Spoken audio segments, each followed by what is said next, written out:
This is the Horse Radio Network. Greetings, everyone. Coach Jen here, and thanks for tuning in to Horse Tip Daily, episode 1346. This one's an excerpt from the monthly endurance episode on Horses in the Morning. Glenn and Karen, co-hosts of the show, talk about avoiding equipment failure.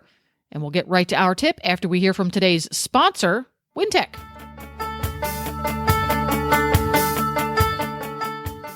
Available now from leading retailers throughout North America, the new and improved range from Wintec, the world's favorite synthetic saddle brand.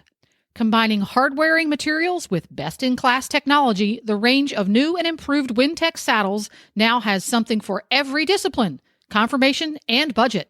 The new specialist conformation saddle models include the Wintec 2000 High Wither All-Purpose, Wintec 2000 Wide All-Purpose, and the Wintec Pro Wide Dressage.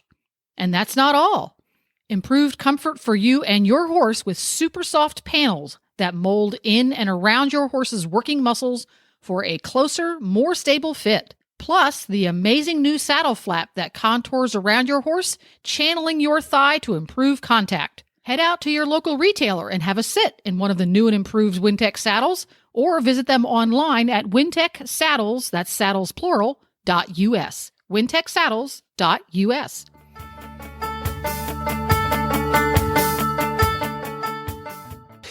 Well, we're going to go into your endurance tip, and this is an important one for any rider, not just endurance riders.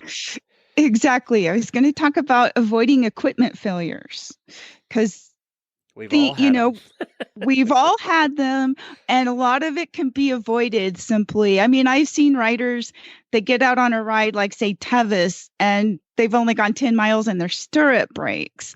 So there's stirrup breaking is one of the most popular ones. We used to sell a lot of stirrups at shows when we had our mobile unit. Yeah. And girths, stirrups, and stirrup leathers are another thing. Sure. Yeah. Yes, or even hardware. Like I've had a snap break on my reins, and then you just end up zip tying it together again. So mostly the most important thing to avoid equipment failure is to check your tack over all the time on a regular basis, especially if you know you're going out and doing a point-to-point or out of camp all day ride. You want to go over everything. Check your stirrups for any signs of cracks or fatigue. Check your rigging straps also for cracks or wear, or if something looks like it's just stretching out and could, pull through. Check everything on your bridle and your reins and all the rest of your tack. Check your hardware. Sometimes the hardware, you can start to see where it's about to give out on you, and it's always good to carry a couple extra carabiners. Like I said, the zip ties are handy. You can kind of put stuff back together there. If you have Chicago screws holding any of your, girthing straps together, check those for tightness. Make sure they're tight. I usually will put a little bit of Loctite on mine because that's one thing I have had come undone. One time I did a ride and I didn't know it. I could see something hanging off in the shadow underneath the horse. It turned out it was his girth. And I rode for like 7 miles without a girth attached. Good. That usually ends in disaster. You were lucky on that one. I was lucky. If you ride in any kind of hoof lucky boots, you didn't go to climb Cougar Rock with the saddle not attached. That wouldn't have went well. That wouldn't have been fun. No. But I do use a breast collar and a crupper, so that's also, that helps.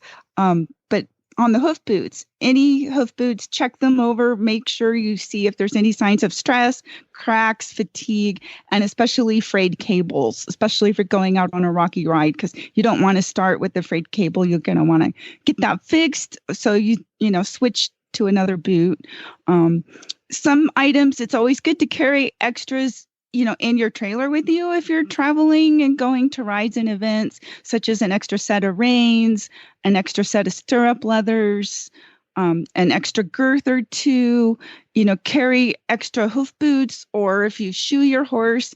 I know when I used to shoe and I'd go on a long trip, I'd have my farrier make an extra set of already formed shoes to bring along with me in case they did lose a shoe. I could have another farrier nail things on. And then on yourself, a few extra things are good to have, like an extra couple of carabiner clips, a little bit. I'll wrap a bit of duct tape around, like a pencil or something. Keep that in my pack. And zip ties are also really handy to have.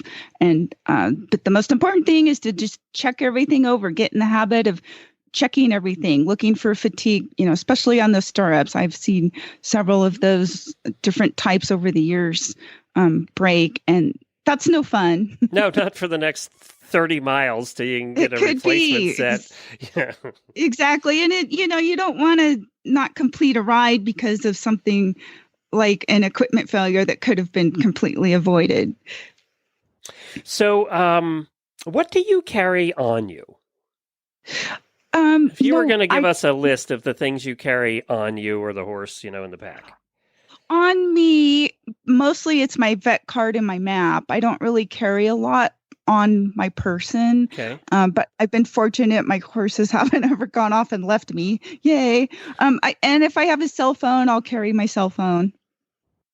On the horse, I always have a hoof pick clipped on the side of the saddle. That way it's easy to reach and grab if you need it. And then inside my saddle packs, I usually carry a small baggie of some sort of feed. So if we get stuck waiting in a vet line, or I'm waiting for other horses or whatever it could be, I can just pull that out and feed my horse a few bites of food. So we're not just wasting time. We're doing something useful. I always have a little bit of toilet paper or Kleenex, some chapstick, a small first aid kit with like some bandages, a bandana, a roll of vet wrap. Depending on the ride and how far it is, I'll have a small tube of like Desitin to put on the back of the heels to prevent scratches. And I think, and maybe a snack or two, and then of course a couple of water bottles. I know that sounds like a lot, but when you need it. Do you carry an extra? You use Renegade hoof boots, which we'll talk about a little bit later in the show. See how they did in the mucky, yucky ride you did. But do you carry an extra one of those? I do. And that wraps it up for today. You can find links to today's guests and topics at horsetipdaily.com. You can also become an auditor by going to horsetipdaily.com and clicking on the banner that says Become an Auditor. Thanks again for listening. This is Coach Jen, and I will be back again soon with another tip. So until then, go ride your horse. The Horse Radio Network and the Horse Radio Network hosts are not responsible for statements made by guests on the Horse Tip Daily. Please use your own judgment when listening to the tips on this show.